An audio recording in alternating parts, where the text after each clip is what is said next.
My coaches used to say, you have to be all in. You have to eat, sleep, and breathe your craft, boys.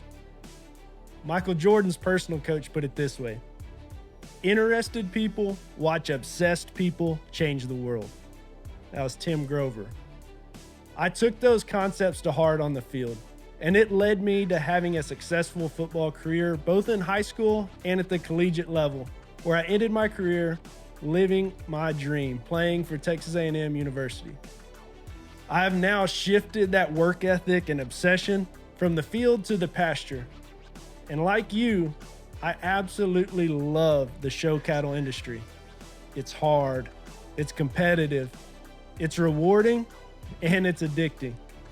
Here, I want to share that obsession with you. I want to discuss how to climb the mountain of success and change our operations and our industry for the better. It's time to turn on the film and get coached up on the Cattle Coach Show. It is a beautiful day that the Lord has made. I've had my coffee. We're getting into my favorite season of the year, the fall. There's a little cool crisp in the air this morning. Football season's here, dove season's here, deer season's around the corner. It is all perfect. And today we're going to answer a question that was brought up in the first episode, and that is, how do you use genetic defects? Or do you use them? What do we do with genetic defects, and how do they work? The short answer is, I utilize them. I try to, on purpose, keep them in my cattle herd and utilize the benefits that they can bring. Now, that can come with some trouble. And trust me, I haven't always been that way. Whenever these defects first started coming out, I was a young cat in the industry, was passionate about it and trying to make them the very best that I could. And whenever I heard that people were purposefully leaving genetic defects, especially the ones that were lethal, in their cattle, I about had a fit. This does not make any sense. We need to not be doing this. I don't know if it's right or wrong or what, but it just doesn't feel right. We'll study it, look at it, fast forward. What are the pros and cons? If you mismanage the situation, then it is definitely not right to do. If you know that the mating that you're doing can result in offspring that are going to have serious deformities and not be able to live and possibly kill their mother, I mean, that's just not very humane. However, there's a safe way to utilize them and avoid the deformities altogether. And so we're going to get into today why utilize them, what different defects give you different side effects that are both positive and negative, and then how to breed around them and what combinations are safe and which ones aren't, and the risks that are associated with them. The main thing that you need to decide as a breeder is, what do you like and what are you trying to make? I narrow that down for myself into 3 different categories. What show am I trying to breed these things for? Is it a haired or a slick show? Or am I trying to make a breeding piece? So haired, slick, breeding piece, what am I trying to make? And if in my mind I can come up with answers to those questions, then I know which defects I want to stay away from altogether, which ones I want to utilize, and what combinations I want to put them in as I'm making my breeding decisions. So let's look at these defects and what side effects they bring us. There's the main ones that I'm going to talk about today that are just infused into our Club Kef gene pool is TH, PHA, and DS. TH and PHA are both lethal genes. I'm going to use terms like positive. If you have a TH positive, that means homozygous animal, then it is a lethal gene, and that means it is dead. Its deformities are going to be so severe that it cannot live. I'm also going to be using terms like carrier. That means they are heterozygous, not homozygous. They carry this gene but don't have the deformity. But what we've realized is they have these traits that are tied to this carrier status that often come through, and a lot of them are beneficial. And then you'll hear me say clean or free. That means that in their gene pool, they do not have this defect. Even though a parent may have had it, the offspring came out clean. They do not have it. It's not going to just sporadically pop up if you breed clean for that animal's lifetime. So now we know TH, PHA, DS. We also know that they can be free of these. They can be carriers of these, and they can also be positive. DS works differently than TH and PHA. It's not a lethal gene. That means they can be positive or homozygous for this defect, but not have a deformity or a deformity that's so bad that it's lethal. So that one has a little nuance to it, and we'll dig into that here later on in the show. So when discussing TH, positives are off the table because they're lethal. Frees are off the table because they don't have it. So what we're going to discuss is, what do TH carrier cattle look like? If you're wanting to breed cattle to go to a haired show, I think it's a must, if you're trying to compete at a high level, that you utilize and try to have as many TH carrying cattle in your offspring as possible. Their hair coat is just different. If you see one that you really like, that's popular, that's good, man, that one is impressive in terms of how much hair and the type of hair that it has, there is a 95% chance that it is a TH carrier. For whatever reason, that deformity, that defect has tied to it, when you get a carrier animal, this awesome hair coat that we like to utilize in the show ring. There's another thing that it brings you, and that's bigger bone, generally, like a extra stoutness of skeleton. If you have a clean cow, breed it to a TH carrier only bull, and you get the set of calves on the ground, and you go through and look at the 10 calves that you got, and you're going to pick out your favorites, you're going to notice things like, man, that one is burly, that one is stout, and that one is hairy. Those are probably going to be your TH carriers. And that one's lacking a little bone, just looks a little more lanky, a little slicker hair coat. Those are probably going to be your cleans. So whenever you're studying TH, if you want burly, you want hairy, and you want mass, utilize TH carriers in your herd. And how can you do this safely? If you breed a TH carrier to an animal that is not a TH carrier, so it can carry other defects or it can be completely clean, there is no chance of getting a lethal TH positive animal. You are very safe there. 50% of them will be, of the offspring, will have a chance. Each animal will have a 50% chance to come out a TH carrier. But also, each animal will have a 50% chance to come out TH free.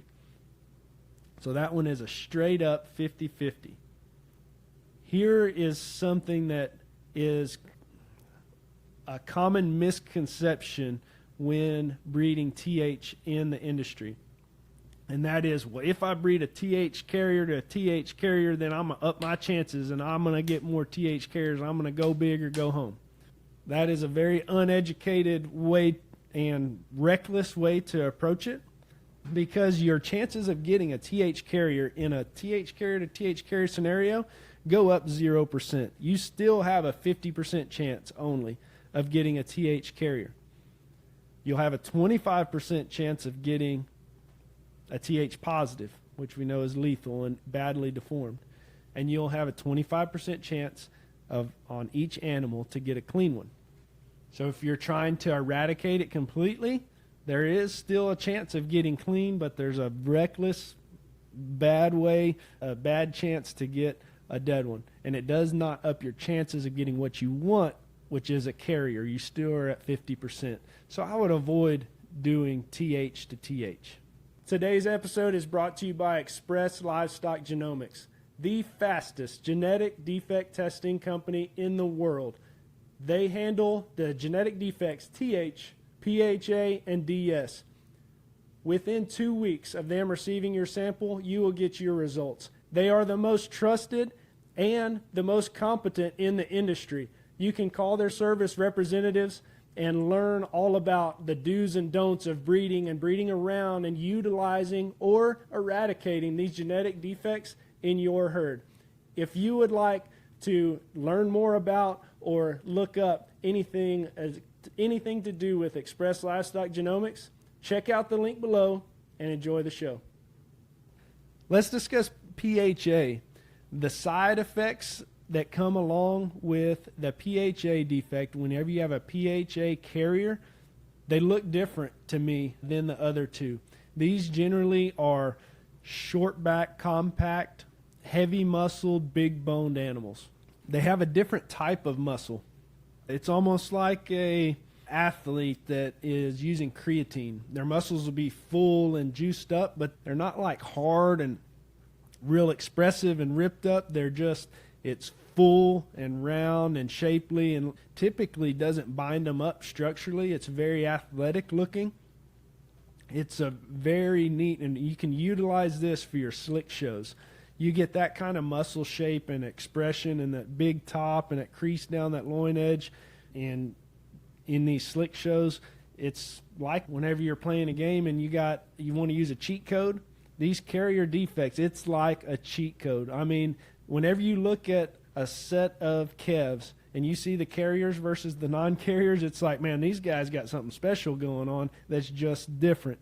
Well, it's true. It's true. They have this cheat code going for them that the clean ones just simply don't have. And I think PHA is probably the most extreme in this whenever we compare it to the other three defects. Your carrier cattle will have a completely different look than the clean ones. I mean, those are going to be punchy and bold and stout and deep and soggy and wide, and your clean ones are going to look like sale-born cattle. They're going to be full sibs. It's a very unique defect to play with. Now, whenever you mishandle this one, that is what you do not want to play with. You can get into big trouble whenever you breed PHA to PHA. The reason being, your PHA positives, the ones that are lethal, they don't just have these little deformities and it doesn't allow them to live. This can be dangerous, especially for the host cow, the mother cow, because while that calf is growing in utero, in the third trimester, a lot of this cow's fluids and her water intake goes into that calf, and they can get to over 300 pounds inside the cow. It's like looking at a baby sea lion ball of blubber. And getting those out, a lot of times it kills the cow because you can't get a 300-pound ball of blubber out very safely. A lot of times they have to be taken by C-section. But by the time you know what's going on, it can be a very bad deal. Do not cross PHA to PHA. Now let's get to my personal favorite, DS carriers. And I'm willing to bet it's your personal favorite too. If you go back and study the cattle that you like and compare them to the ones that are second rate on your list, the ones that you like are going to be DS carriers most likely. Before we started testing for DS and we hadn't really identified what it was or how it works, and that test just wasn't out there, I was breeding everything. Remember how I started out thinking, hey, we don't want these defects in our herds? Well, I bred everything of mine clean. And I'd use no TH, I used no PHA, and to my knowledge, I used nothing else. I wanted clean cattle. And whenever this test started coming out, particularly when we started Express Livestock Genomics and we started testing for DS, I tested my cattle first. And whenever I looked at the results, every single donor of mine was a DS carrier. And I thought that they were clean cattle. But every one of them was a DS carrier. So I've spent, from that point on, that was 5+ years ago, I've spent a whole lot of time, I mean almost daily, in studying what these DS carrier, DS positive, and DS free cattle look like. And put very simply, it's the ones that we like.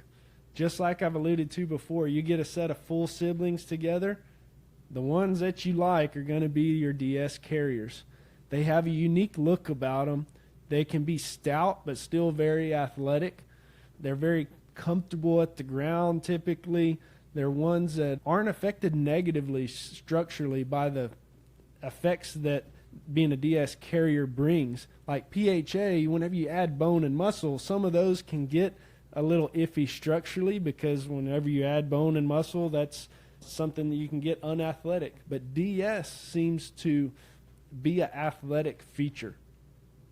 It can also help in hair quality. And so I like having DS carrier cattle. And if you look at the top bulls in the history of the club calf industry, I'd say over 90% of them are DS carriers at least. Probably the most popular bull in the club calf world that is not a DS carrier, and it just kind of blows my mind that he's had the success he's had and not been a DS carrier, is In God We Trust.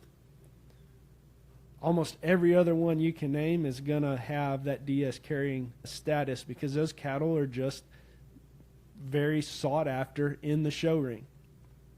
Being that most of our cattle and the gene pool that we're working with are DS carriers, this can make it very difficult when it comes to breeding decision time if you're somebody who wants to completely stay away from any risk of having a deformity.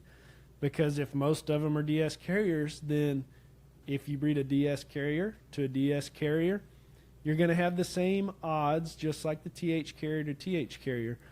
50% of them are going to be carriers, 25% are going to be clean, and 25% are going to be positive. Here's where it's different than TH. One, it's not lethal. So like I said, we can have a DS positive and it not have a deformity bad enough for it to ultimately have to die. But it also doesn't have to have a deformity at all. And it can look just extra cool. You feel like DS carriers, a DS positive without a deformity looks even more awesome. I have a couple, my favorite bull of all time is one that I've raised and I love, and he's my buddy, and he was a TH carrier, DS positive.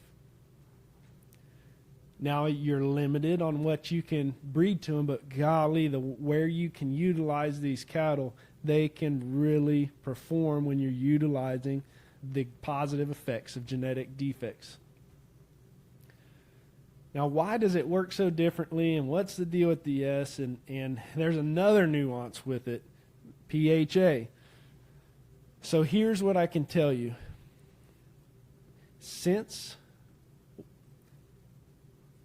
Whenever DS was being studied, it was a government-funded study trying to find out all these nuances and come up with a test for this DS defect. Well, the funding got pulled whenever they realized that it was not a lethal gene. But right before it got pulled, they did find out that there's 2 strands of this DS. Now, in our test, both of them pop up as the same thing. It's just DS. We can't tell you which strand. I wish we could. But in those 2 strands, one comes with some negative defects. A lot of people like to call them tree climbers, where those ankles, particularly the back ankles, are fused and bowed in, and they're kind of walk around like an old bulldog. We can show you a couple pictures of DS animals there. If you breed a DS carrier to a DS carrier, you have a 25% chance of getting a DS positive. But depending on what bloodlines you're using, I would say you can cut that in half and say that really I just have a 12.5% chance of getting a positive with a deformity. And so it's a little bit of a game knowing the gene pool that you're working with. Just the example, Amazing Grace is a DS carrier only bull. But of all the DS positives that we've seen out of him, we've seen very little to no deformities. However, you use a bull like Standout. Standout is a TH carrier and a DS carrier, but his DS positive animals give you foul ups and rolled ankles and tree climbers at a very high clip. So in my mind, those two strands that they were starting to cover, Standout has the one that gives you some deformities, and Amazing Grace has the one that probably doesn't give you as much deformities. Again, this is speculation just off of what we're seeing because we simply don't know. Whenever you cross DS with PHA, this is a whole nother animal, and I'll probably address it more in another episode.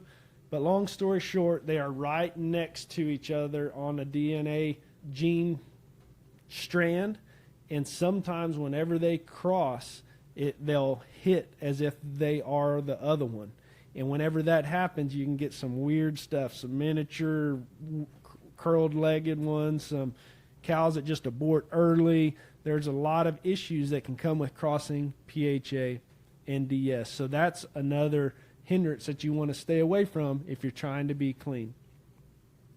These defects are fascinating, and we'll get into a whole lot more of how to utilize them or how to eradicate them. I'd love to hear your questions. I know this is a hot topic that brings a lot of conversation, so leave your questions in the comments. Let us know what you'd like to hear about, what you would like to know about, and we'll try to address those in future episodes.